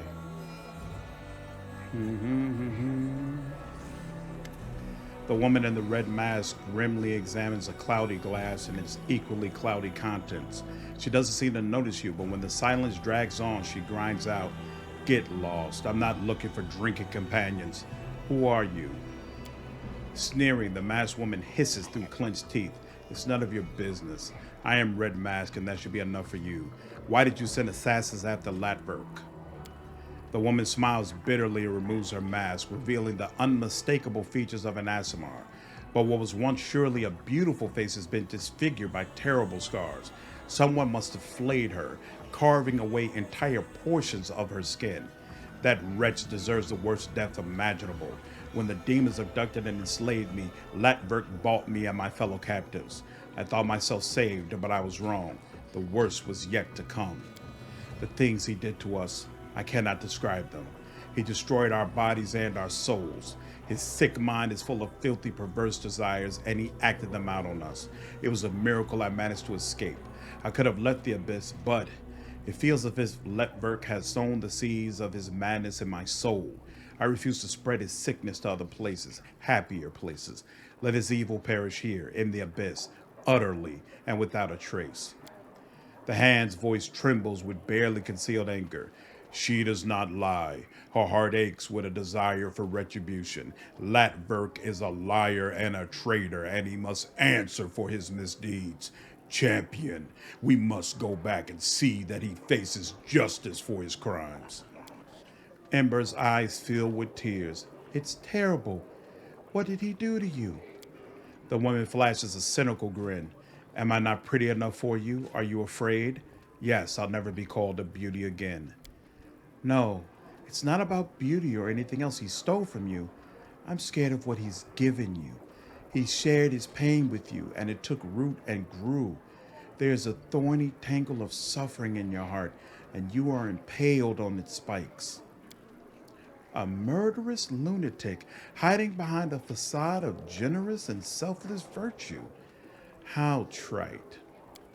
Camellia looks you straight in the eye. He must be destroyed. Why has this story affected you so much? That's not like you. You usually show more restraint. Do you think I'm wrong? The monster must be destroyed. His atrocities have condemned him to the harshest punishment. Society cannot survive with such rot eating away at its core. Camellia falls silent. When she speaks again, her voice is quiet and sad. He was caught. We are in the abyss. Society here is somewhat different than what we're used to. Sadly, Latverk's behavior is not likely to cause any outrage here. Your words are proven false by Red Mask here thirsting for his blood. I'll think about it. There is no place for such monsters anywhere, not even in Alan Shamira. Camellia shrugs vaguely and turns away. Why is Latverk doing this? Because he is a madman, a blood-soaked lunatic draped in the raiment of a holy savior, a psychopath, a filthy deviant, whose sick desires can only be sated by the suffering of his victims. What happened to you after you escaped? I have walked the path of vengeance since then. Callistria, patron goddess of all who have been wronged, has shown me I must dedicate myself to this path. I am the retribution that stalks villains in the night, paints the darkness red, and makes the street ring with their pitiful screams as I end their miserable lives. Latverk, chaotic. Vengeance is sacred. I will help you settle the score. Then go to his home and repay the man for his many sins. I will be waiting for you there. I will fall upon that deviant like the blade of vengeance itself. Together, we will ensure that he pays for his crimes with his life. The hand's voice is pensive and sorrowful. I weep for her. I see how open and pure her heart once was, a shining beacon of kindness and mercy. But the pain and torments that befell her made her cruel. Anger burns within her. She no longer knows what is good and what is not. I cannot and will not judge her. I mourn the innocence that has been lost. Trail me. See there. I'll talk to him. The one-eyed demon greets you with exaggerated enthusiasm. What an honor for the bad luck to once again receive such an esteemed guest. I was almost robbed in your inn. The demon shrugs, and a fat black centipede crawls out of his ear as if it's taking an interest in your conversation. What's that got to do with me? You came here for a room and a night's sleep, and you got them. Did I say anything about security? I think they attempt to rob you every single night you try to sleep there, so no need to try again, by the way. I'm looking for Ziforian. Do you know where he is? The name sounds familiar. I'll try to remember it when I have a moment. You'll have to excuse me. I'm terribly busy right now. That's the life of an innkeeper for you. Can't have any distractions or you'll forget your customers' orders and go out of business. Oh, your order. See? I almost forgot. Here's your rare liquor. That'll be 100,000 gold coins. Smirking, the demon nods at the glass in front of you. Now, what's weird to me is you have to do this. Like, even though I know exactly where he is, when I just go over to him and try to talk to him, nothing happens. So you absolutely have to go through the innkeep in order to get to him. I'm not sure why. Pay 100,000 gold and drink the liquor under the demon's demanding gaze. The liquor is revolting, savoring of rotten meat and mold, but the aftertaste is surprisingly tart and pleasant. The demon gives a short, creaky laugh as if a swarm of crickets had awakened in his lungs. Ziforian, eh? Hardly anyone remembers that name. He was an ambitious son of a bitch, sharp and tenacious, but he was hasty in his attempts to overthrow Nocticula. And Our Lady in Shadow remembers all too well how she was underestimated by the demon lord Varaxovix, the Reabaxis. So she dealt with Ziforian before he could stab her in the back. She ruined him completely. Well, when that lump of bleeding flesh opened its eyes and moaned, we were shocked it still lived and breathed. On that day, Ziforian's name was relegated to Alan Shinra's past and forgotten. But I've seen him once or twice among the beggars. He sits at the threshold of the Battle Bliss arena, begging for gold, and no one recognizes him. Nocticula didn't just break his body, but his spirit. So far as I know, he has never tried to take his vengeance on her, and he has plenty of reasons to want revenge. Oh yes, I'm leaving. With a false smile, Bergaz bids you farewell in the most polite of tones. Farewell, and remember, you are always welcome in the bad luck.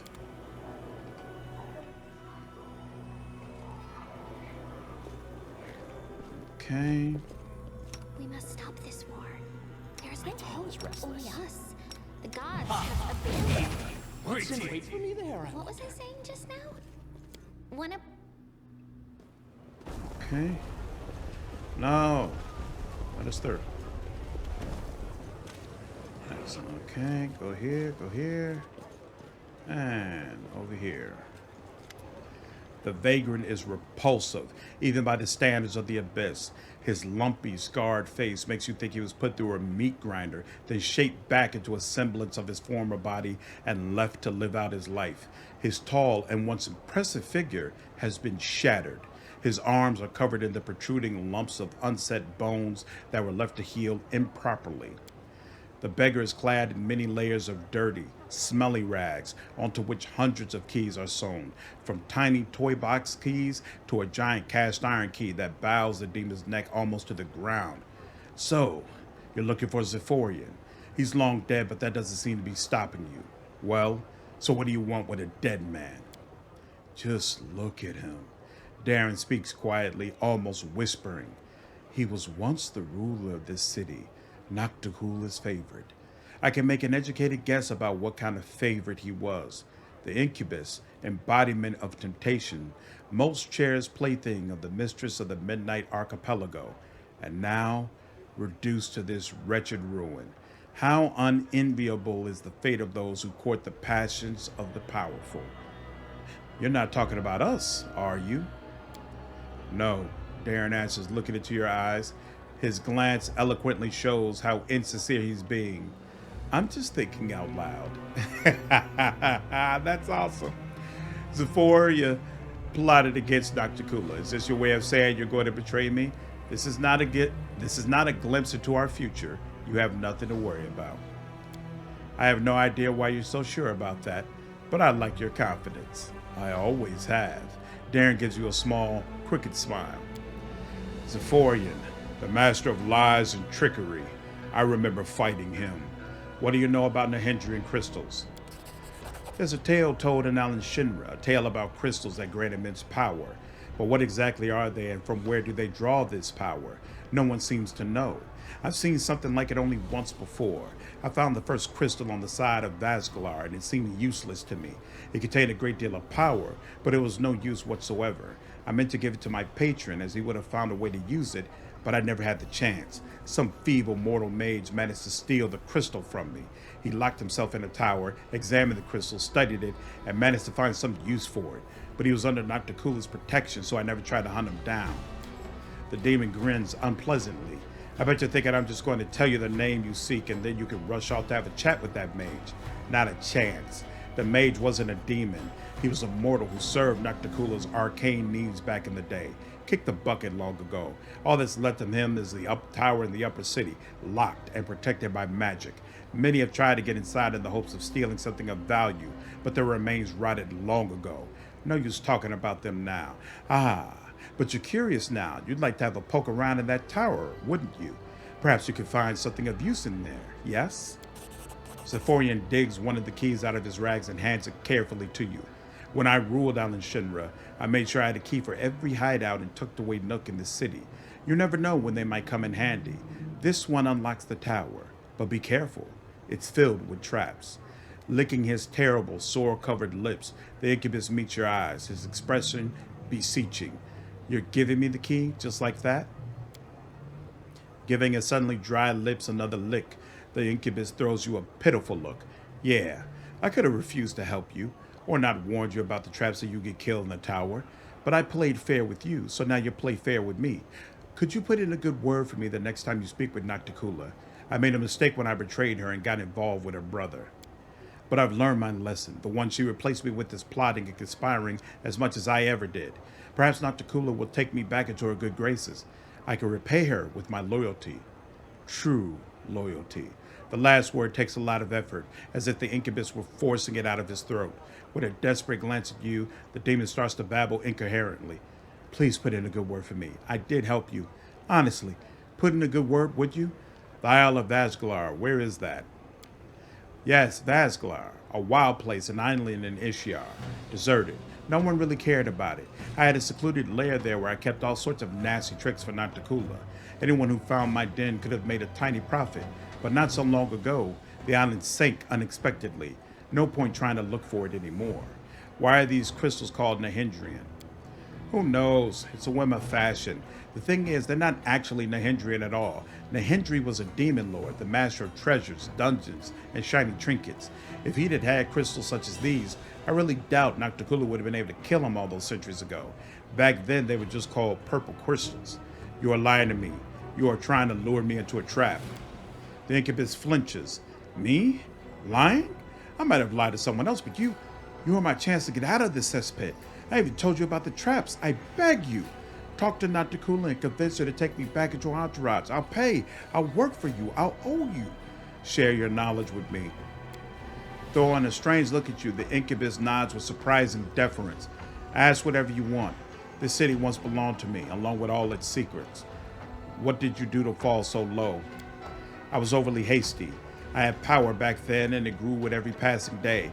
Lamashtu's belch. I was just a step away from becoming more powerful than Nocticula and toppling her from her throne. And why not? After all, that's exactly how she got where she is now after she took down that toothy old freak, Vaxus. I was about to start my coup, had even found a powerful patron, so-called Banath, Nocticula's brother, who had a serious grudge against her. But before I had time to start, that sly mortal maid stole an important thing from me, a thing that could have shifted the balance of power. And then that red-headed little bitch learned about my plans. She turned me into Nocticula, and she struck before I could. I fell, and the red-headed harlot took my place. Ah, Shamira, I should have strangled you the moment you appeared in the abyss. You were stripped of everything you once were. That's terrible. I understand. I really do. But why did you decide to become like this? When someone takes away your past, you were free of it. Why didn't you want to become someone new? It's as if you were broken, then badly glued back together. Do you really like living like that? Ziforian cackles hoarsely. Do you really think I had a choice? Do you think I wanted any of this? Everyone has a choice. You can leave this alley at any time, go to a place no one knows you, and become whoever you want. But for some reason, you keep sitting here. Watch your words, or this nasty old demon might just follow your advice. If he does, he'll be taking you with him as a snack. You'll be preaching to him about turning over a new leaf until the moment he and the other vagrants gobble you up. What do you think of Alan Shinra today? It's the same pile of crap it was when I was in charge. Here in the Abyss, everything changes constantly, but nothing really changes at all. I could tell you how much better the city was when I ran things, but it would be a lie. Back in my day, it was no different. Just as I did, Shamira rules his crazy lot with an iron fist, subduing them through terror and violence. It doesn't take a genius to do that. You just need to be absolutely ruthless and have enough power to be able to drown any insolent scum in his own blood. Actually, it can be done by any brainless Deskarite who can crush mountains but can't count how many corpses are impaled on his spiky claw. Got any advice on how to survive in this place? The demon responds with fervor, the words positively bursting out of him. Do not trust anyone, and once you ascend high enough, be especially suspicious of the unexpected gifts that will suddenly start being showered upon you. No one here does anything without a reason. With a bitter chuckle, the incubus makes an obvious effort to stem this outpouring of hard-won knowledge. That's enough about that. Whatever you say, stranger, I'm leaving. With a malicious grin, the incubus croaks hoarsely as you leave. Enjoy your walk around Alan Shinra. Dun, 2.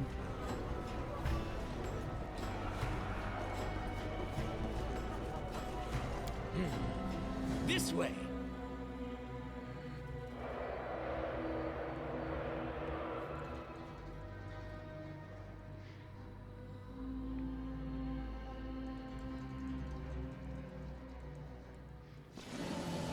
Okay, I think that's a good place to stop. I hope all of you all enjoyed the session today. If you did, please leave me a like down below and subscribe to the channel if you haven't already. I will see you all in the next video. Take care.